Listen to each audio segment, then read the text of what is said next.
रही है कि किस तरीके से लगातार ऐसी कोई स्थिति ना पनपने पाए। इसी पे हम करेंगे चर्चा। इससे जुड़ा है हमारा विशेष।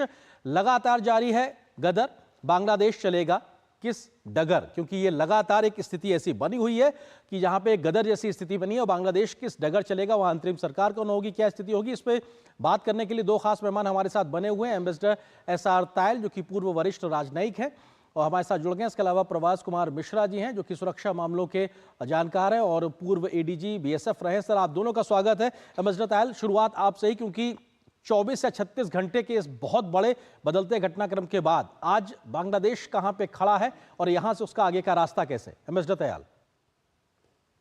देखिए, जो पूरा आंदोलन हुआ है वो अभी तक स्टूडेंट्स ने वहाँ लीड किया है और उसकी बेसिस थी इकोनॉमी और सरकारी नौकरियां और कहीं ना कहीं जो जनवरी में जो वहाँ इलेक्शंस हुए थे उसमें ऐसा लोगों का मानना है, बाहर के लोगों का भी मानना है कि वो शायद निष्पक्ष नहीं थे और अपोजिशन पार्टीज को मौका नहीं मिला पूरी तरह से उसमें भाग लेने का।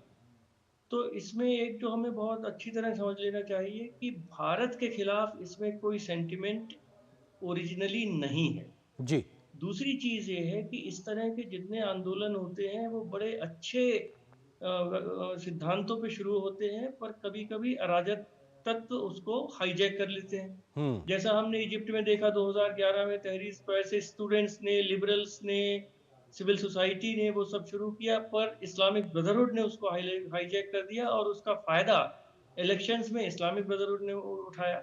हम्म तो इस समय जो दो पॉलिटिकल पार्टीज वहां पर जो पहले बैंड थी या उनको स्पेस नहीं थी और जो अब आगे आ रही हैं, BNP,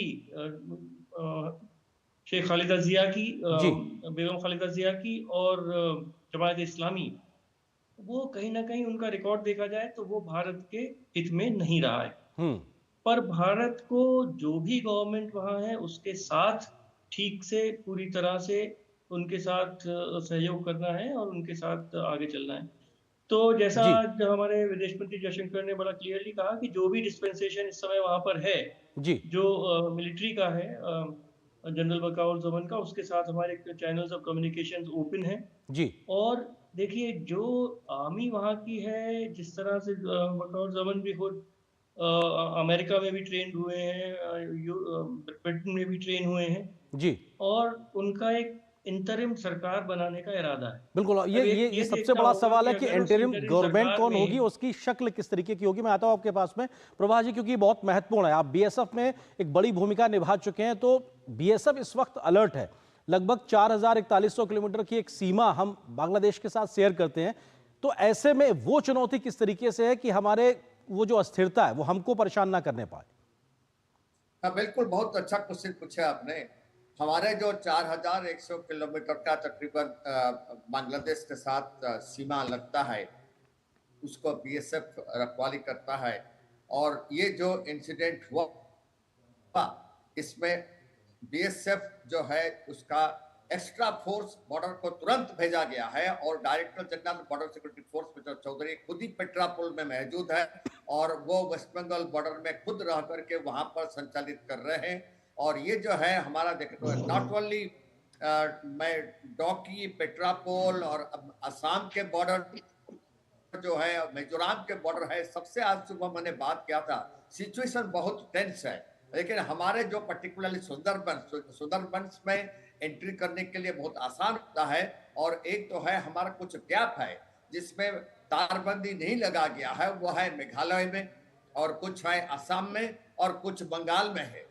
इसके सिवाय हमारा रिवर बॉर्डर बहुत है जिसके ऊपर की ज्यादा हमको नजर रखना पड़ेगा, इसलिए एक्स्ट्रा फोर्स जो है वो भेजा गया है और जितने ट्रेनिंग कंपनी BSF का था सबको बॉर्डर भेज दिया गया है। हमें उम्मीद है कि अभी जो इंसिडेंट है उसमें हमारे जो ये वाकरुल जमान जो है, हमारा आर्मी का चीफ जो है, मेन है किससे हम बात करें। जो इंसिडेंट अभी हो रहा है जी बांग्लादेश में, वहां पर जो अल्पसंख्यक के ऊपर अटैक हो रहा है, जो मंदिर वगैरह को जला देते हैं, तो उसको रोकने के लिए पहले तो हमारा 8,000 स्टूडेंट तो वापस, 13,000 14,000 भारतीय लोग हैं जी उनको लाने के लिए external affairs minister already contact किए हैं वकरुल जमान जी के साथ कि जी उनको सेफ पैसेज दिया जाए ताकि इसके बाद हमारा जो है 1.31 करोड़ जो हिंदूज है वहां पर अल्पसंख्यक जो है इनके ऊपर कम से कम 27 जिले में अटैक हुआ है। लगातार 3 दिन हुआ अटैक हुआ है। काफी घर को जला दिया गया है, काफी मंदिर को जला दिया गया है। इसके ऊपर ऑलरेडी आर्मी चीफ के साथ बात हो गया है, जी तो उनसे पर्टिकुलरली बांग्लादेश आर्मी और Bangladesh border guard of Bangladesh इन दोनों से मदद मांगे हैं ताकि हमारे जो हिंदू अल्पसंख्यक है उसके ऊपर जो बिल्कुल, अटैक हो रहा ये है बड़ा एक वो बड़ा ना हो, सवाल है क्योंकि उनको इस वक्त सुरक्षा वहां प्रदान पर किया जाए। जो अल्पसंख्यक समुदाय है वो कहीं ना कहीं निशाने पे है। एम्बेसडर तायल, ये बड़ा सवाल है और हमने देखा कि विदेश मंत्री ने भी अपने जो वक्तव्य दिया आज संसद में उसमें इस बात का जिक्र किया। संवाद जारी है, जो मौजूदा अथॉरिटीज वहां पे हैं, सेना की बात की जाए, किस तरीके से हम जो मौजूदा इस वक्त बड़ी चिंताएं हैं भारत के लिहाज से, जो कंसर्न्स हैं, उस पर हम आगे बढ़ते नजर आएंगे, खास मेन करके चीज है अल्पसंख्यकों को जो एक तरीके से सुरक्षा देनी है। एम्बेसडर तायल। जी हाँ, ये बहुत ही वापस ज़रूरी है क्योंकि जो भी समाचार वहाँ से आ रहे हैं कि पुलिस अब भाग गई है। सब पुलिस ने स्ट्राइक भी शायद कर दिया है क्योंकि काफ़ी जगह पुलिस वालों को मार दिया गया है या पुलिस थाने जला दिए गए।